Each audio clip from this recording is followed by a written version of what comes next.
Hey y'all, this is a review of linear equations just in general. It's material mostly from the second 6 weeks, but also some from the third 6 weeks. So this is a good review of a lot of the topics we covered within those 6 weeks. We're going to start with slope. Finding slope from various forms is one of the most fundamental things we can do with linear equations. As a quick review, there are 4 types of slopes. We have our positive slopes, we have our negative slopes, we have our zero slopes, and we have our undefined slopes. These are all the 4 types of slopes you can have, and it's a good check real quick to remember what type of slope your problem is dealing with. If you have a vertical line, that's an undefined slope. If you have a flat line, that's a zero slope. If the line is going uphill, it's positive. If the line's going downhill, it's negative. So for this one, if we want to find the slope of this line, we know automatically that since it's going downhill, that our answer should be negative. When we're trying to find slope, however, what we want to do is we want to find the rise over the run. That's going to give us our slope from a table. Now remember that when we're doing rise, we're either going to go up or down, and we're always going to count to the right, as if we were reading a book. So if I find 2 good points, and by good points, I'm meaning points that go through corner pieces that you can obviously tell me the coordinates for, like these 2. And we're just going to literally count the rise and the run of this graph. This would be going down 1, 2, 3, 4, 5 units. And then I would run to the right to meet up with that point, 1, 2, 3, 4 points. So my slope would be a rise of going down 5 over 4. My slope of this line is negative 5/4. Now that's not the only way we're going to have to find a slope. We might also find a slope from a table or coordinates. Now I'm only going to show you the coordinates, but literally the tables are the same thing. What we're going to use is the slope formula. The slope formula is found on your formula chart, and it says that the slope, or m, is y2 minus y1 over x2 minus x1. The changes in the y's over the changes in the x's, the rise over the run. But what's nice here is that since these are coordinates, I can go ahead and label them as x1, y1, x2, y2. Therefore, my formula is just going to be y2, which I wrote down as 6, minus y1, so subtracting negative 14, over x2 minus x1. Now, if you don't want to do math on your own, you can just literally chug this in a calculator. 6 minus parentheses negative 14 divided by negative 1 minus parentheses negative 17. Or if you're going to do it in your head, double signs are confusing. So negative is really just a positive. So this is like 6 plus 14. And this is like negative 1 plus 17. 6 plus 14 is 20. Negative 1 plus 17, that's 16. If I were to reduce that fraction, this would be 5/4. Now, you don't want to give me the slope as a decimal. This decimal is 1.25, and that's fine, I guess. But this information in fraction form actually tells me a whole lot more about the graph of this line. It tells me that I'm going to rise up 5 and then run to the right 4 to create more points if I were graphing this line. The third way we're going to have to find slope is from an equation. Now, there are 2 types of equations you might be given. The first one is slope-intercept form. What's nice about slope-intercept form, just like point-slope form, which is not on this slide but also pretty important, is that the slope is here next to the x. There's an m in that equation, so the m is the slope. This equation for number 3, y equals 5/4 x, it's like 5/4 x plus 0, so that I fill out the same format. All I need, though, is the slope, which is the number attached to the x. 5/4. Not 5/4 x. 5/4 x is not the slope. 5/4 is the slope. Okay, the x is not a part of the slope, but the slope is always next to the x. This other one, however, is written in standard form. Standard form is ax plus by equals c. There is not an m in that equation, which means just by looking at this, we cannot tell the m. We learned a quick formula for this. If you remember the formula, it's opposite of a over b. That creates your slope. But what we actually practiced in class more often was solving this equation for y, rearranging the equation so that it matches this, sorry, wrong thing. It matches this format so we can tell the slope, okay? I'm going to do that right now. First thing I do to solve for y is to move the x variable to the other side. So I'm going to subtract 5x from both sides. That's its inverse operation.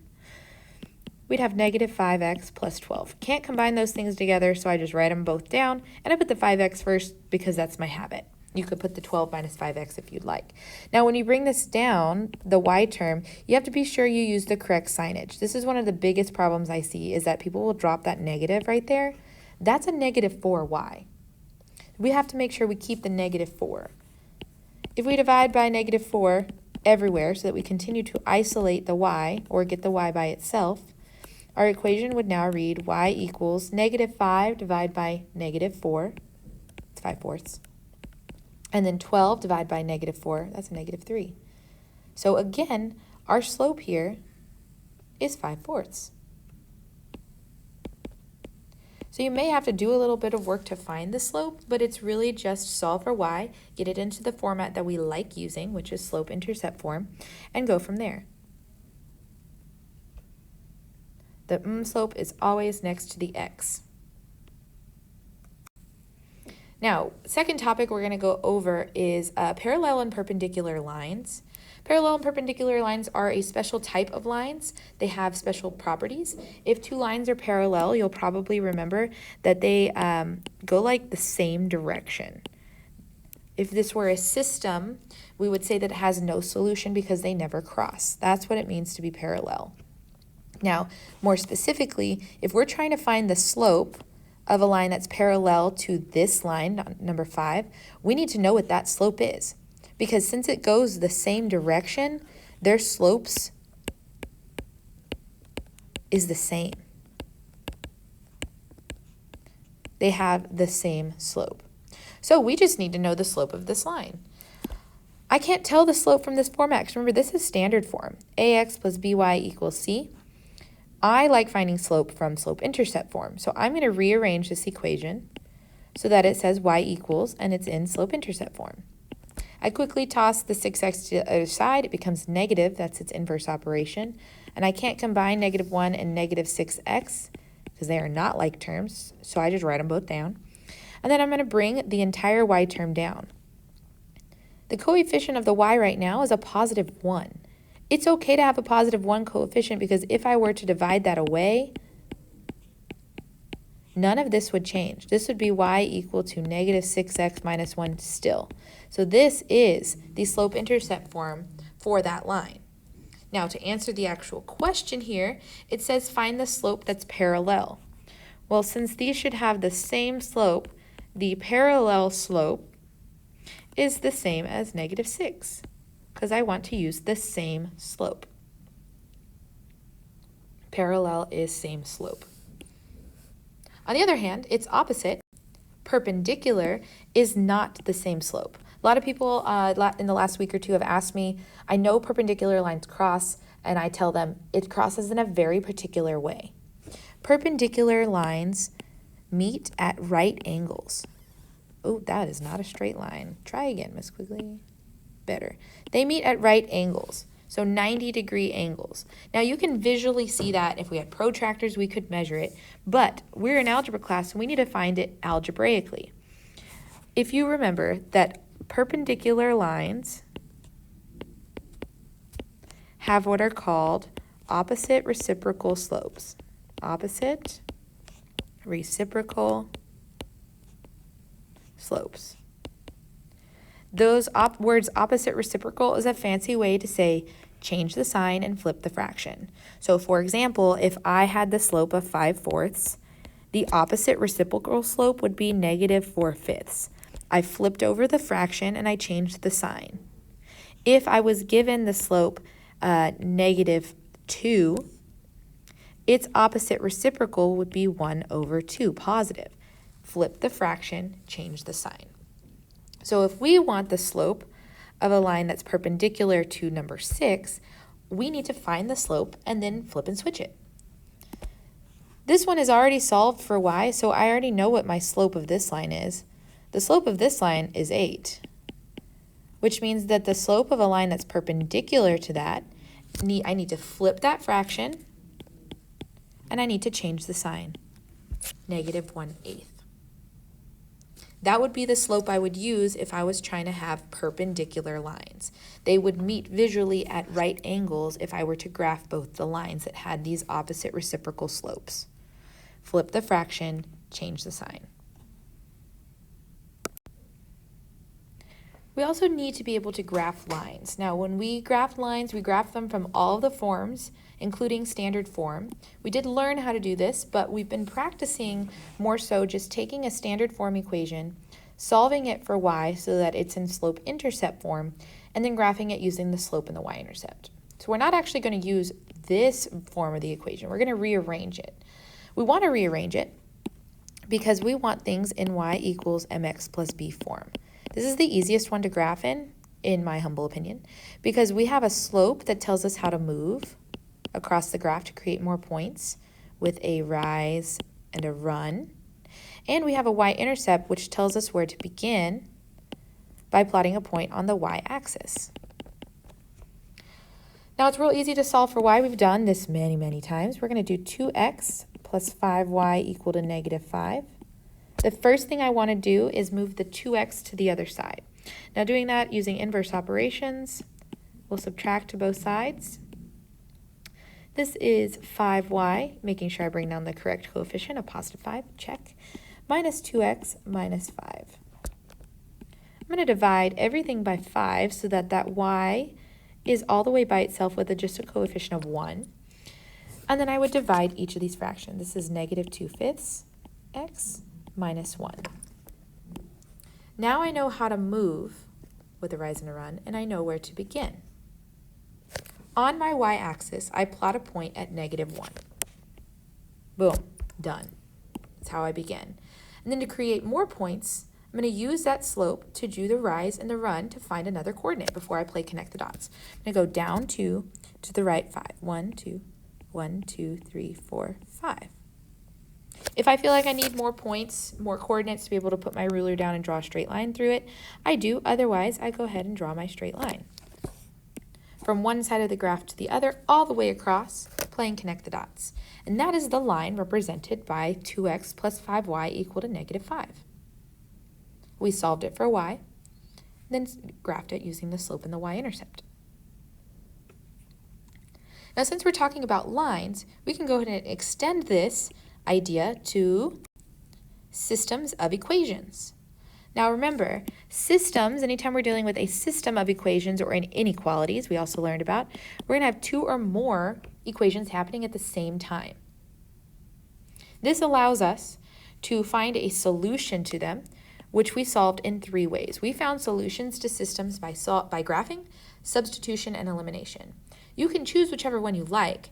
I would personally graph a lot of these because it's going to be skills we're good at. We need to solve these equations for y and graph them, then visually see where the solution exists. Okay, we'll do the first one. This first equation is not in slope-intercept form, so we've got to make it be in slope-intercept form. X plus y equal to -4. I'm going to move the x to the other side, change the signs because that's its inverse operation. Positive y equal to -1x minus 4. The y is already by itself, so I'm good to go. I have a slope of -1 and a y-intercept of -4. Okay, so I begin here at -4, and since my slope is negative, I'm going to go down 1 and over 1. And I ran out of room, so I could either estimate off the graph or just start working backwards, following the same slope, just going the opposite way. So instead of down and right, I'll go up and left. Only go to the left if you literally have run out of room and have to have more points. So here we have the first line. Now I'm not done because this is a system, which means I'm going to have 2 lines happening at the same time. We need to solve the second equation for y. Same process. Move the 3x to the other side. Inverse operations makes it negative in this case. we'll have negative 2y equal to negative 3x minus 2. I make sure I brought down the right number. Yeah, negative 2, negative 2. We divide by negative 2 for everything. This would give me y equal to a positive 3 halves x, remembering to leave it as a fraction. If you get a fraction, that's what you want. Negative 2 divided by negative 2, that's a positive 1. I now have a slope, or a moving number, and I have a y-intercept, or a beginning number, an initial value. So I begin at 1.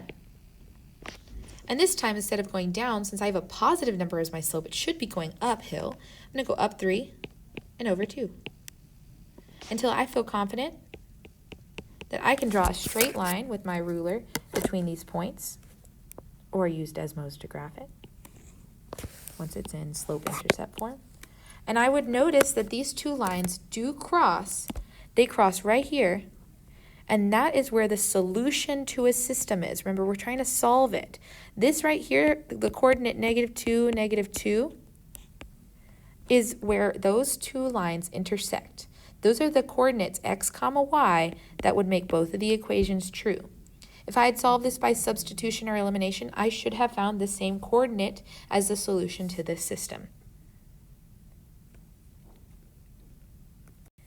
As just an extension of systems of equations, if we do systems of inequalities, we're still just pretty much doing what we did in the last question, except now we have two or more inequalities which require shading. Okay, these are going to create solution sets. Sketch the solution set to the system of inequalities. Okay, we're going to be coloring here. We want to look for where the colors overlap. So if I had some sort of line shaded below, and then I had some sort of line, maybe it was dashed, shaded above, the solution set would be here in this area where the lines overlap, or the colors overlap, the super shade, the double shaded region. Now if we look at number 9 here, these are not in slope-intercept form, so I do have to solve them for y. X plus 2y less than 2. I'm going to move the x to the other side of the inequality sign. Bring down the positive 2y, and then don't combine those two things. Just write them down next to each other. Look, this process happens so often, we should be getting very quick at solving for y.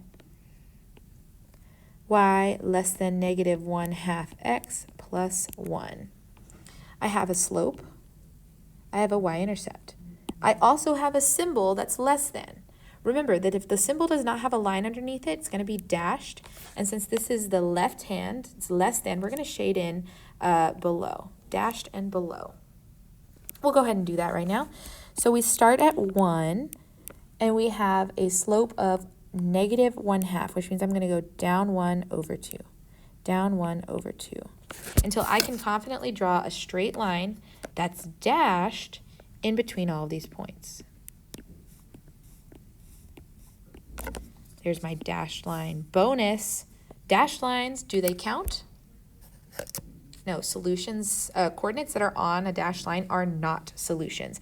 Now we need to just shade this in below. So I'm going to use a highlighter here to shade it in below. Cool. There's the solution set for the first inequality. I now need to do this for the second inequality. Oh, let me not draw on the graph here. Bloop. Here's the second inequality. We have x minus 2y less than or equal to negative 6. We subtract x to both sides because I cannot graph this unless it's in slope-intercept form. That's a negative 2y, good, I brought it down correctly, less than or equal to negative x minus 6. Now I'm going to divide by negative 2, and your spidey senses should be tingling because your spidey senses remind you that if I divide by a negative and I'm dealing with inequalities, I have to flip-flop that sign.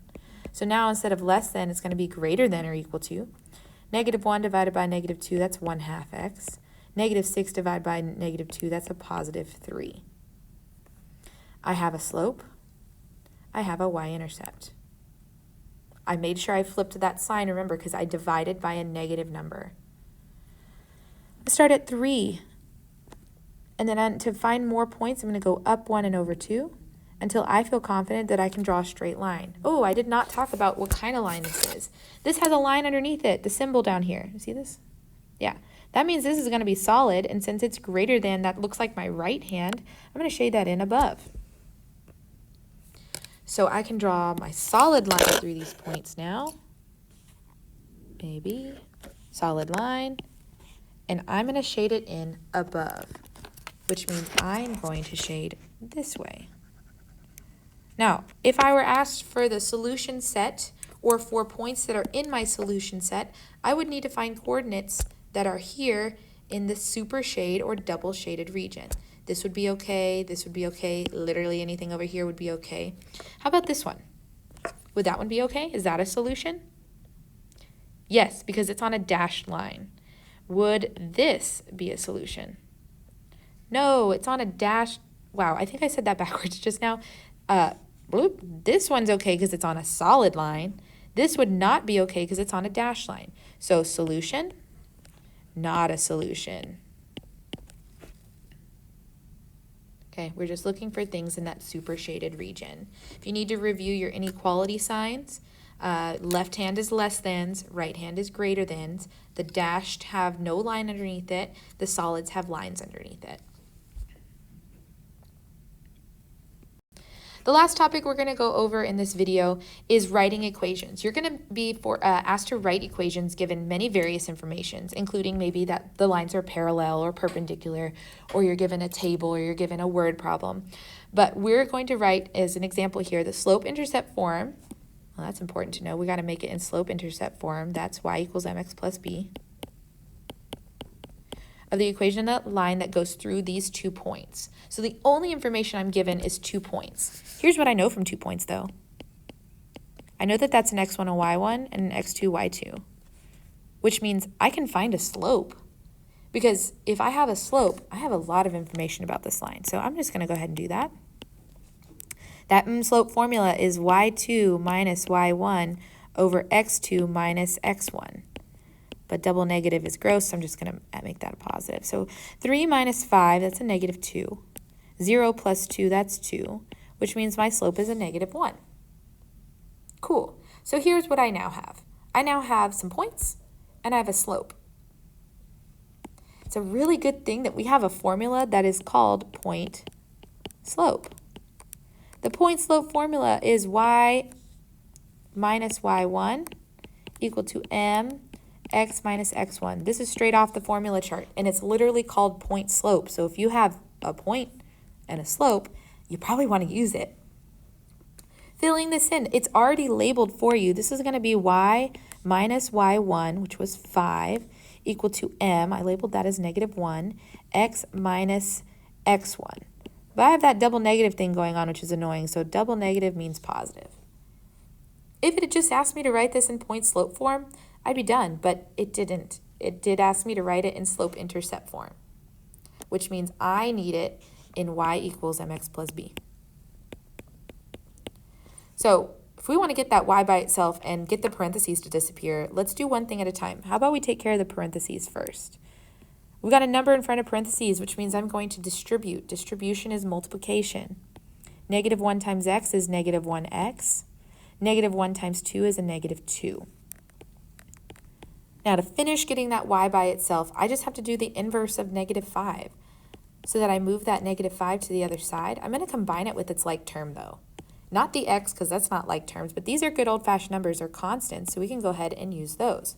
This would be y equal to negative x plus 3. There's the slope-intercept form of the equation of the line that went through these 2 points. Remember, I started out knowing only 2 points. What I can do with 2 points is find a slope. But then once I have some points and a slope, I have a whole equation for that called point slope. Drag and drop, put them where they belong. Remember, this changed signs because minus and minus is positive. Now, it didn't ask me for point slope, though. It did ask for slope-intercept form. So I just have to rearrange. Numbers in front of parentheses always get distributed or multiplied. And then I just rearrange this equation, combining my like terms. Hopefully this review was helpful. You have homework you can work on now. It's a bunch of practice problems that you're going to need to be able to do to be successful on our final. So go ahead and start working on that. I do need all of your work to be shown. So if it cannot fit on the paper, grab a separate sheet of paper and staple it before you leave. If you need to take it home because you didn't finish it, you can. But if you finish this assignment in class, you can leave it with the sub and not have any homework. So get yourself in gear, get working on it, and get your practice in. If you have any questions, message me on Remind. I should be able to get back to you pretty quickly.